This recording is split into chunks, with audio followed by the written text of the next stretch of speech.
আসসালামু আলাইকুম ভিউয়ার্স, আশা করি সবাই ভালোই আছেন। আল্লাহর রহমতে আমিও অনেক ভালো আছি। বাংলাদেশ সম্প্রতি সময়ে বিভিন্ন দেশ থেকে নতুন সমরাস্ত্র সংগ্রহ করছে এবং আরও সংগ্রহের পরিকল্পনা করছে। এই উদ্যোগের মূল লক্ষ্য হল সমরাস্ত্র বাহিনীর আধুনিকায়ন ও সক্ষমতা বৃদ্ধি, যা ফোর্সেস গোল 2030 পরিকল্পনার অংশ। বাংলাদেশ তুরস্ক থেকে সমরাস্ত্র সংগ্রহ করেছে, আরও করার পরিকল্পনাও রয়েছে। চলুন দেখি তুরস্ক থেকে কি কি সংগ্রহ করছে বা পরিকল্পনা আছে।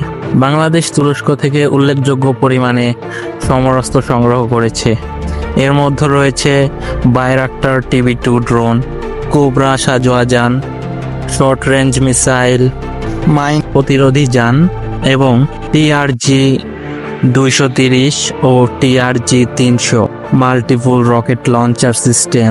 এছাড়া তুরস্কের অটোকার কোম্পানির সঙ্গে 26টি টুলপার লাইট ট্যাঙ্ক কেনার আলোচনাও চলছে, যার সরবরাহ 2025 সালের শুরুতে হতে পারে।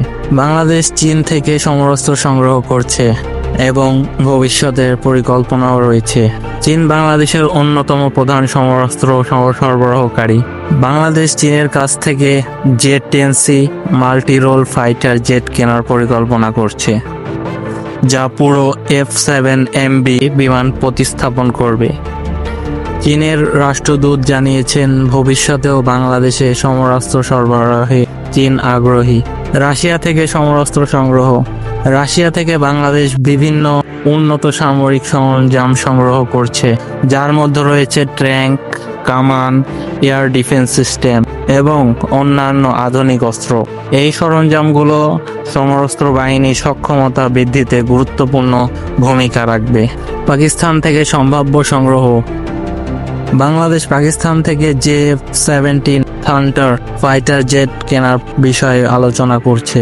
এই বিমানগুলো বাংলাদেশের বিমান বাহিনীর আধুনিকায়নে সহায়ক হতে পারে।